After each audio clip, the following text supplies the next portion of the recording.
Hello મિત્રો, આજે અમે આશ્રમ આવ્યા છીએ અને આશ્રમનું તમે સવારનું વાતાવરણ જોઈ રહ્યા છો. બહુ જ સુંદર છે અને બહુ જ મસ્ત એટમોસ્ફિયર છે આજે. અને અમારે ત્યાં આજે સંતો સ્વામી આવ્યા છે. તે બધી જ દીકરીઓને કથા વાર્તાનો લાભ આપી રહ્યા છે અને અમે અહીંયા શાકનું બની રહ્યું છે અને અમારા મામા છે જે મસ્ત શાક બનાવી રહ્યા છે. એક સાઈડ દૂધપાક બની રહ્યો અને કહેવામાં આવે છે કે ખમણ વગર તો ગુજરાતીઓની બપોર પડે જ નહીં. સાચું ને?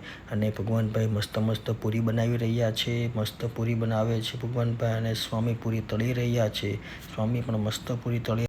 મિત્રો, અત્યારે ચૈત્ર મહિનો ચાલી રહ્યો છે અને અમારા આશ્રમમાં 51 દીકરીઓ છે અને અમે 51 દીકરીઓની શક્તિપીઠ માતાજી માનીને અમે ગૌણીઓ કરેલી છે. આ નાની દીકરીઓ તમે મિત્રો જોઈ રહી.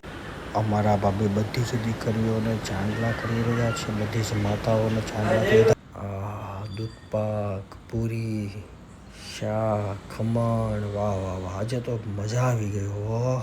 બધી જ દીકરીઓને જમવાનું પીરસાઈ રહ્યું છે અને તમે જોઈ શકો છો મિત્રો, તમે બધી જ દીકરીઓ નાની છે અને વ્યવસ્થિત રીતે બેઠા છે અને ભગવાનને પ્રાર્થના કર્યા વગર આ દીકરીઓ ડેઈલી માટે જમતા નથી. પહેલાં પ્રાર્થના કરે, શ્લોક બોલે, પછી જ જમે છે.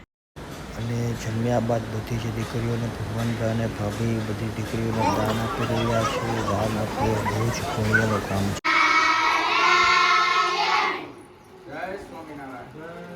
મારા મામાના ગામના ગોરદાદા છે તે દીકરીઓ માટે કટલેરીનો સામાન મોકલી આપ્યો છે અને બધી દીકરીઓ બહુ જ ખુશ થઈ. મારા આ આશ્રમના બ્રહ્મ સ્વામી છે. આ સ્વામી બહુ જ સારા છે અને આજુબાજુના ગામના 100 ગામને અનાજ કઠોળ આપી રહ્યા છે અને 100 ગામમાં હનુમાનજીના મંદિર બી બનાવવાનો સંકલ્પ છે. ઘણા ખરા જગ્યાએ મંદિર બી બની ગયા છે.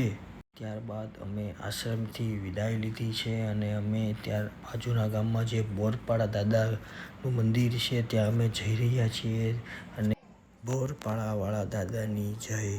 અને અમે અહીં દર્શન કરી રહ્યા છીએ મિત્રો અને અહીં મૂર્તિનું તમે તેજ જોઈ રહ્યા છો કે બહુ.